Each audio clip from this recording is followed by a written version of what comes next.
ARE-CE 4260.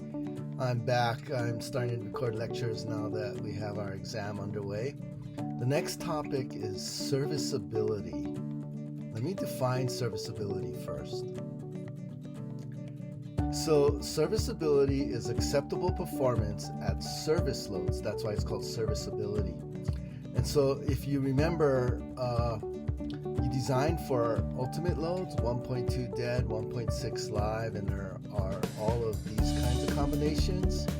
And what that ensures is that your building will not collapse in a worst case event. But that's a once in a lifetime occurrence, and we'd like the building to perform well every day, and that's serviceability.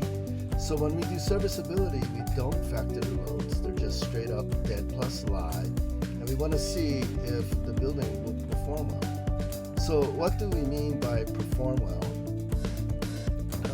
Here's an analogy. For car bumpers, their purpose is to protect you in an accident. You don't die basically if you're at the design speed of the accident. You protect yourself. The car is completely ruined, but you escape alive. But they also have what's called the 5 mile per hour test. And what they'll do, at least Consumer Reports, they'll roll a car at 5 miles per hour into a bollard, those things that stop you from driving into places. And then they take it to a auto repair shop to see how many dollars of repair. And so they're sort of saying that the bumper should protect your life in a worst case accident, but in a everyday event like hitting something at 5 miles per hour, you shouldn't be hitting stuff every day. That would be parking by braille. But anyway, it should have low damage in that case. And so the analogy for a concrete beam is the accident is the ultimate load, as I said, and it protects the occupants. The building might be damaged beyond repair, but everybody stays alive. The everyday conditions, the service loads, just W dead plus W live, not factored. There should be no damage at all. There should be no excessive deflections, so you shouldn't feel the floor bouncing or anything like that. And there shouldn't be wide cracks. And so that's basically for us what it will boil down to: calculate deflections and limit cracking under service loads. Now, just a quick note about this. In Japan, for earthquake engineering, they have serviceability and ultimate for earthquake loads, but they also have 2 intermediate stages between serviceability and earthquake, ultimate earthquake. So they have,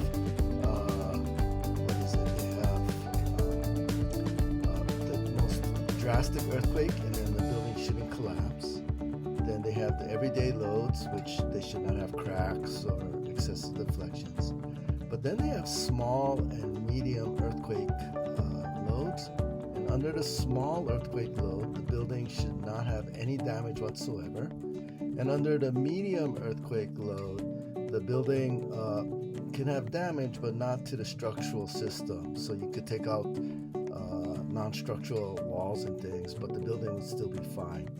And so they have 4 stages, and we have 2 stages here: ultimate and serviceability. This is kind of an important thing nowadays. We, used to lose tens of thousands of people in earthquakes, but now it's down to hundreds or under 100 deaths in an earthquake. And this is over the last century or so. But if you look at the economic loss due to earthquakes as a percentage of gross national product, it's pretty constant. And so the economic damage due to earthquakes is very severe. And so the research I'm involved with in Japan has to do with resiliency.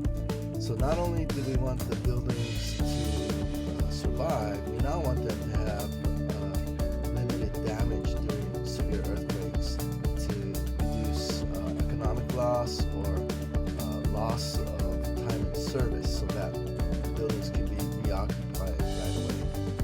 But anyway, this is serviceability, and what we are going to talk about are deflections and cracking.